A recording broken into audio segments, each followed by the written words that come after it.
Verb agreement. এখানে এক নম্বর কি আছে? Slow and steady dash the race. তাহলে এখানে আমাদের একটা বুঝে নিতে হবে একটা বিষয়, যখন সাবজেক্ট এরকম থাকে, যখন অ্যান্ড দ্বারা যুক্ত হয় এরকম কিছু শব্দ, যেমন স্লো অ্যান্ড স্টেডি, তাহলে এটার সঙ্গে এটার কিন্তু একটা সম্পর্ক রয়েছে, ঠিক আছে?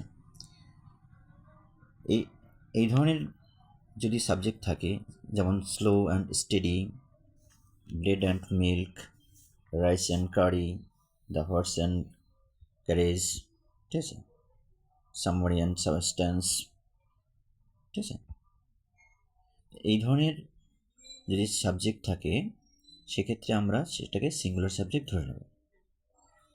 কারণ এখানে অ্যান্ড দ্বারা যে শব্দ দুটো যুক্ত হয়েছে সেই দুটোর মধ্যে কিন্তু সম্পর্ক রয়েছে। যেমন এখানে বলেছে স্লো অ্যান্ড স্টেডি, তাই তো? দেখো, এই স্লো এবং স্টেডির সঙ্গে একটা সম্পর্ক রয়েছে। ব্রেড অ্যান্ড মিল্কের সঙ্গে একটা সম্পর্ক রয়েছে, যদিও এটা অ্যান্ড দ্বারা যুক্ত হয়েছে।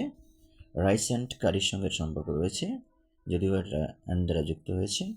দ্য হর্স অ্যান্ড ক্যারেজ এর সম্পর্ক রয়েছে, যদিও এটা অ্যান্ড দ্বারা যুক্ত হয়েছে। তাহলে এক্ষেত্রে আমরা সবসময় সিঙ্গুলার সাবজেক্ট ধরে নেব। তাহলে কি বলবো?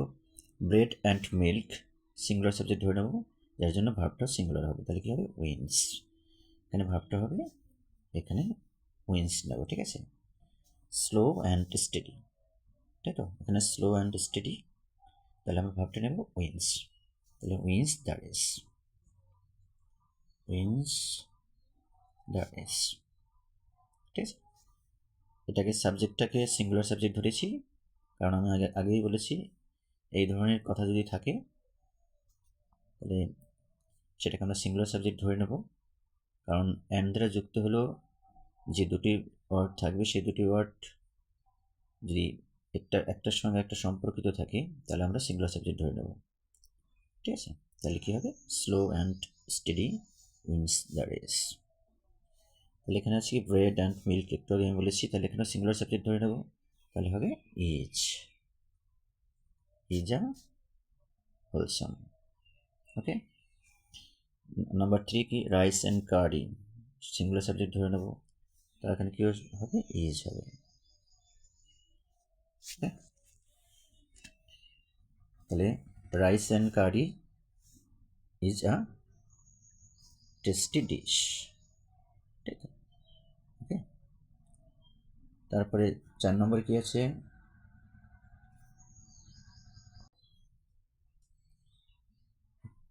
4 নম্বর কি আছে? দ্য হর্স অ্যান্ড ক্যারেজ, তাই তো? তাহলে কি হবে? সিঙ্গুলার সাবজেক্ট ধরবো, তাহলে কি হবে? ইজ। তাহলে is waiting for me, the horse and carriage is waiting for me. Next কি আছে দেখো? Every boy and girl dash want, কি হবে এখানে? তাহলে এখানে একটা বিষয় বুঝতে হবে, যখন দুটো নাউন অ্যান্ড দ্বারা যুক্ত হয় তার আগে যদি এভরি বা ইস থাকে তাহলে আমরা সিঙ্গুলার ধরে নেব। সেই দুটোর আগেই অথবা যে কোনো একটার আগে যদি ইস বা এভরি থাকে, যে দুটো নাউন অ্যান্ড দ্বারা যুক্ত হবে সেই দুটোর আগে, সেই দুটোরই আগে বা যে কোনো একটা প্রথমটার আগে যদি ইজ বা এভরি থাকে তাহলে আমরা কি ধরে নেব? সিঙ্গুলার সাবজেক্ট ধরে নেব। এখানে যদি গার্লের আগে যদি এভরি থাকতো তাহলেও আমরা কিন্তু সিঙ্গুলার সাবজেক্ট ধরে নিতাম। আমি আবার বলছি, দুটো নাউন যদি অ্যান্ড দ্বারা যুক্ত থাকে তার আগে যদি এভরি বা ইস থাকে, ইচ অ্যান্ড এভরি বা যে কোনো একটা থাকে, ঠিক আছে? আবার বলছি, দুটো নাউন যদি অ্যান্ড দ্বারা যুক্ত থাকে তার আগে যদি ইচ বা এভরি থাকে, বা দুটোর আগেই যদি ইচ বা এভরি থাকে তাহলে আমরা ধরে নেব সিঙ্গুলার সাবজেক্ট, ঠিক আছে? যে কোনো একটার আগে বা এই দুটোরই আগে বা প্রথমটার আগে যদি ইস বা এভরি থাকে, যদি ইচ বা এভরি থাকে তাহলে আমরা সিঙ্গুলার সাবজেক্ট ধরে নেব। ঠিক আছে, যেমন এভরি বয় অ্যান্ড গার্ল, তাহলে এখানে আমরা সিঙ্গুলার সাবজেক্ট ধরে নেব, তাহলে হবে ওয়াচ, ওয়াচ ওয়ার্ন্ট। ঠিক আছে, এ ওয়ার্ন্ট মানে সতর্ক করে দেওয়া, তাহলে every boy and girl was warned, প্রত্যেক বালক বালিকাকে সতর্ক করে দেওয়া হয়েছে। ওকে, তাহলে আমি আবার একটু রিপিট করছি এখানে,